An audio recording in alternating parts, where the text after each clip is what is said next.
Hello friends, welcome to my YouTube channel. आज हम देखेंगे section 30 of Indian limitations act,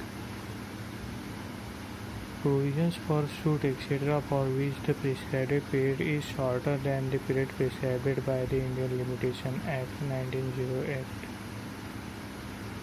तो ये सेक्शन ये बताता है फ्रेंड्स कि जो लिमिटेशन पीरियड है वो 1908 में अगर कम है, 1908 से अगर कम है तो कौन सा एप्लीकेबल रहेगा, कितना time period prescribed period is applicable रहेगा उस सूट के लिए और एप्लीकेशंस के लिए अगर 19 इंडियन लिमिटेशन एक्ट 1908 में कम है। तो सबसे पहले आपको फ्रेंड्स ये सेक्शन समझने के लिए द इंडियन लिमिटेशन एक्ट 1908 समझना पड़ेगा। इसके लिए आपको स्टार्टिंग में जाना पड़ेगा फ्रेंड्स। बेयर एक्ट आप स्टार्टिंग से खोल लीजिए, उसके बाद में आप देखेंगे, देखिए यहाँ पे लिमिटेशन एक्ट, देखिए यहाँ पे भी आपको दिखेगा स्टेटमेंट एंड ऑब्जेक्ट में 6 importance of the third report law commission on Indian limitation act 1908। और यहाँ पे आप जब जाएंगे यहाँ पे दिखेगा the limitation act 1963 repealed and reenacted with the modifications the provisions of Indian Limitation Act। इसका मतलब ये होता है कि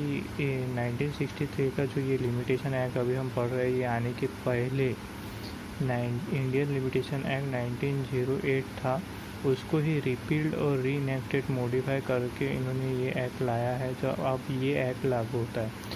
तो ये बताता है clause A of section 30 of 1963, यहाँ पे देखिए clause A of section 30 of 1963 बताया हुआ है। Act provide a special period for limitations in respect of suit relating to cause of actions which had arise before the commencement of this act. इसका मतलब है friends ये जो section 30 है ये इसके बारे में बताया जो कॉज ऑफ एक्शन 1963 के पहले अराइज हुई है, मतलब 1908 में अराइज हुई है। जब 1908 का एक्ट एप्लीकेबल था तब अराइज हुई है, तो उसके बारे में ये सेक्शन 30 बताता है।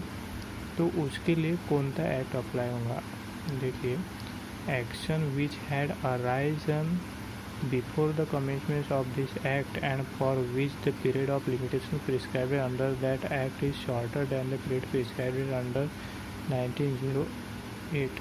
अगर 1908 से उस एक्ट में बताया हुआ कम है, इस एक्ट में अगर टाइम पीरियड कम है तो clause A originally enacted the provision substantial में B situated for commencement of the act whichever is expire earlier and the act reduce the period of limitation somewhat. देखिए in short मैं आपको बताता हूँ friends, ये ऐसा बताया है कोई भी इन जो 1968 का एक्ट है उसके पहले 1908 का एक्ट अप्लीकेबल था, और अगर 1908 के टाइम कोई भी कॉज ऑफ एक्शन अगर अराइज हुई है तो उसके लिए क्या अप्लीकेबल होगा, उसके लिए बताया हुआ है यहाँ पे कि अगर पीरियड शॉर्टर है तो स्पेसिफिक टाइम बताया है, और ये सब इससे रिलेटेड है फ्रेंड्स। जब आप ये साथ में पढ़ेंगे तब आपको सेक्शन 30 समझ में आएगा। ठीक है फ्रेंड्स, थैंक यू।